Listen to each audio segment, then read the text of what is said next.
The wicket is inspected and another test begins. Don Bradman wins the toss for Australia, and Australia are going to bat. They're going to get first use of this good wicket. And here's the England side coming into the field.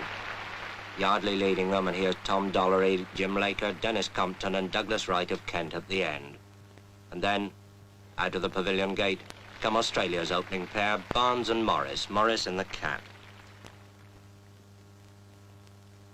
And Alec Bedser of Surrey begins the bowling from the nursery end. Fast medium right arm comes in, bowls to Barnes outside the off stump, and it bounces off Evans' pads. Bedser again. Bowls again to Barnes and again beats him outside the off stump. And the first over's a quiet one, a maiden. And Alec Coxon of Yorkshire bowls the second over from the pavilion end. Elbows well out, comes in, bowls to Morris. Morris forces him away on the onside, and the Australian innings is underway. The first run's up on the board. And so another historic test is underway. Watched by the press of half the world. Watched too by appraising eyes in the pavilion. Eyes that have seen many a cricketer come and go.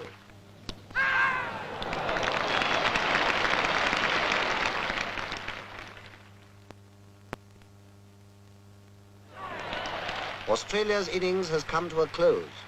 The score stands high and is duly noted. There is time to breathe until England takes the field.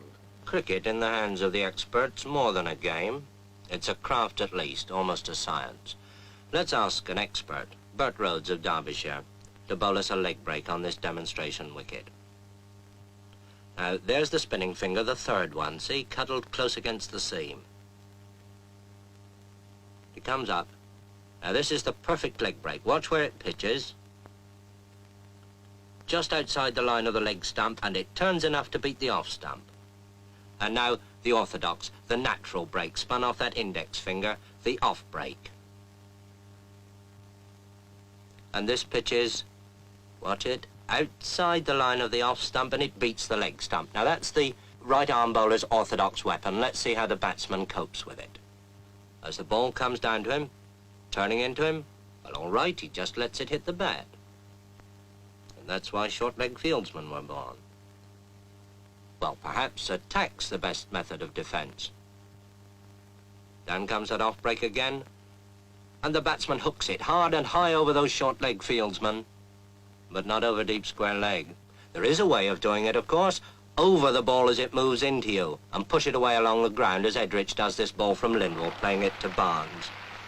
When England are 27 for 1, which is nothing for Englishmen to be very happy about, and Ray Lindwall is bowling at full speed to Hutton. That ball's well up to him, and he pushes it away past mid-off for a comfortable 2.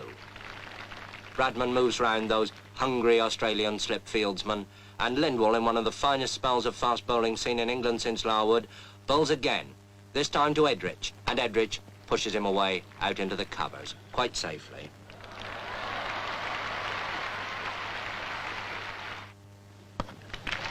And it takes Doug Wright at number 11 with a wild swing over the bowler's head, sky high up there into the long field, to save England from the follow-on. And Ray Lindwall, with 4 wickets already in the match, bowls again from the pavilion end, and bowls Alec Bedser. And England are all out for 215, 135 behind Australia on the first innings. But now Australia have started their second innings. Bedser bowls to Barnes, his in-swinger, and Barnes puts it away, down to long leg. Round comes Hutton, fielding at long leg, and there's that quick low throw to Godfrey Evans. And now Wright bowls to Morris, and he's out.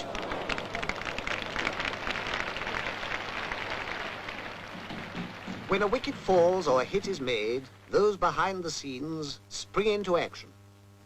What they record will go speeding over land and ocean.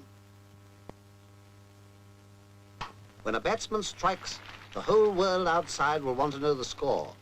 And when they know it, they'll cast an envious thought to those who sat at Lord's and watched.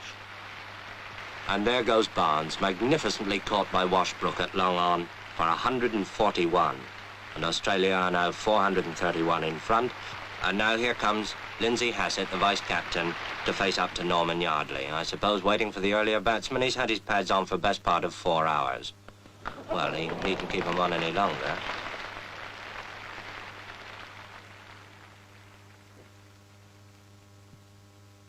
Meanwhile, the Don bats on. Don Bradman, on his last Test tour and playing his last Test innings at Lord's. Don Bradman, the pride of Australia and the despair of England. But whichever side one favours, who can but acclaim a master?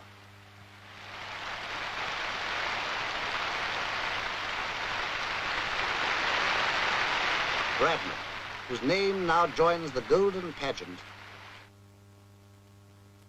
will Rain stop play? Anxious eyes survey the wicket. Willing hands turn too. But fate is kind and the battle is renewed. All through a cloudy afternoon they struggle on. The English batsman extra careful, heavily conscious of each wicket as it falls. England want 596 to win, and Hutton's out for 13, and England 42 for 1 wicket. And now Toshak bowls to Edrich. Ian Johnson catches him at first slip. Edrich is out.